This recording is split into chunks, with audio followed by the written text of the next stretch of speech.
We have film of what very nearly amounts to a real miracle. Survivors of a plane crash in the Chilean Andes. The plane went down 10 weeks ago.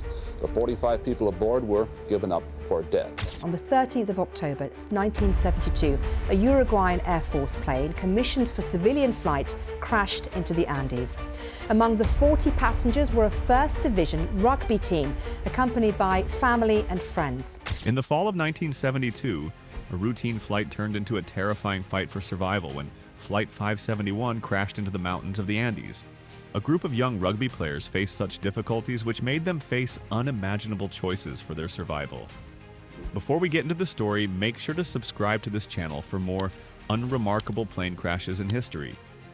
On October 13, 1972, Uruguayan Air Force Flight 571 took off from Montevideo, Uruguay, bound for Santiago, Chile.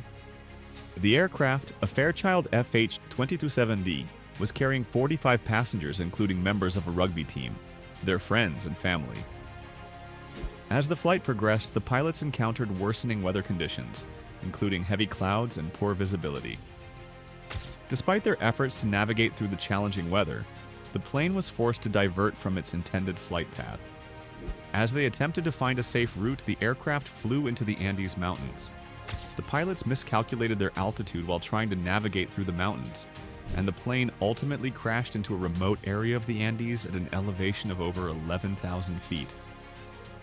The impact was catastrophic, resulting in the deaths of 12 passengers on impact, while the remaining 33 survivors were left stranded in a harsh and unforgiving environment, facing extreme cold and limited resources. Can you paint a picture of how many people had died and what kind of injuries people were suffering with in the immediate aftermath? Bueno, nosotros quedamos después del accidente, entre la gente que murió en el accidente y en la noche esa quedamos 27 personas vivas de los 45. Y realmente nunca había visto un muerto en mi vida. Y de pronto te encontrás rodeado de muertos, rodeado de gente gritando a 25 grados bajo cero, sin recursos de ninguna especie, en un mundo que nosotros no conocíamos.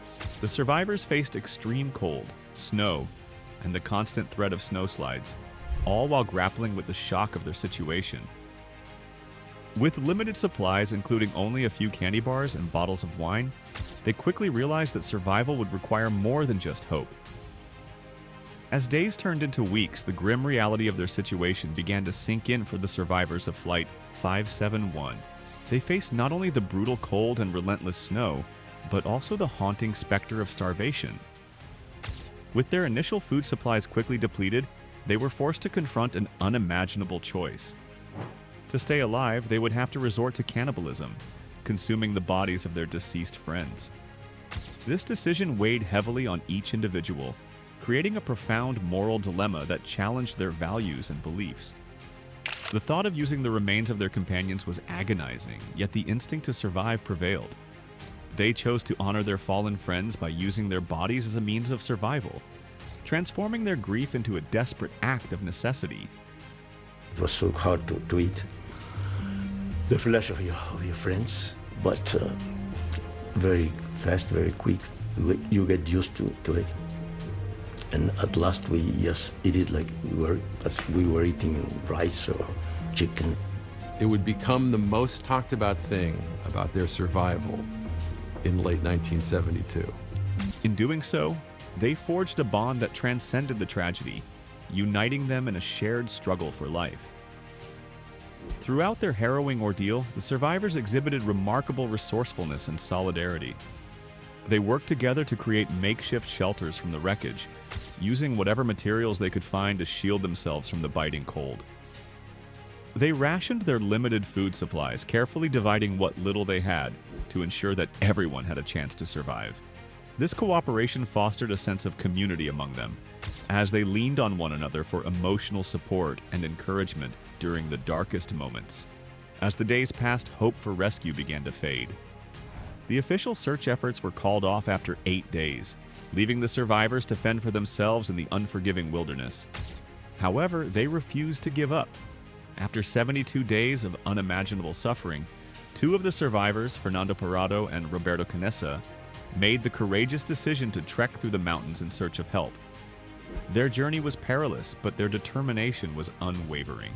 Finally, on December 20th, 1972, after enduring the harshest of conditions and overcoming seemingly impossible odds, Fernando Parrado and Roberto Canessa encountered a Chilean shepherd while trekking through the mountains.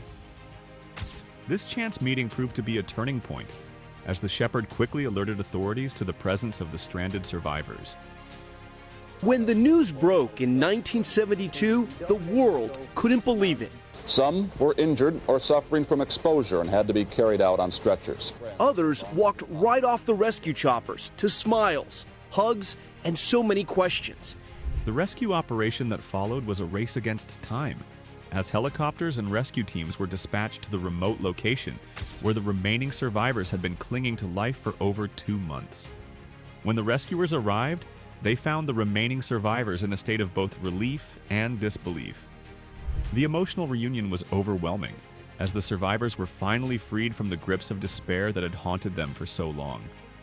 However, the experience left an indelible mark on their lives, shaping their perspectives and relationships in profound ways. Many of them struggled with the psychological aftermath of their ordeal, grappling with the trauma of loss and the moral complexities of their survival. The story of Flight 571 is not just one of survival, it is a testament to the strength of the human spirit in the face of adversity. The survivors emerged from the Andes with a profound appreciation for life, a renewed sense of purpose, and a deep understanding of the bonds that connect us all. Their harrowing journey highlighted the power of hope, friendship, and the will to persevere against all odds. In the years that followed, the survivors shared their experiences through interviews, books, and documentaries, ensuring that their stories would not be forgotten. Their tale has been recounted in various forms of media, including the best-selling book Alive by Piers Paul Reed and the subsequent film adaptation. Alive is a non-fiction book by British author Piers Paul Reed, published in 1974. It tells the true story of a Uruguayan rugby team whose plane crashed in the Andes Mountains in 1972, leading the survivors to resort to cannibalism in order to stay alive. These retellings serve as powerful reminders of resilience, sacrifice, and the lengths to which people will go to survive. The story of Flight 571 is enriched by several important details that provide a deeper understanding of the tragedy and its aftermath. The flight was chartered by the Old Christians Club, a Uruguayan rugby team traveling to Chile for a match, which adds a layer of camaraderie and purpose to the passengers' journey.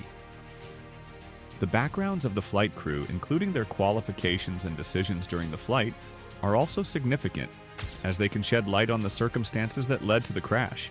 Among the survivors, the dynamics of relationships, friendships, rivalries, and emerging leadership roles played a crucial role in their survival, influencing how they supported one another during the crisis.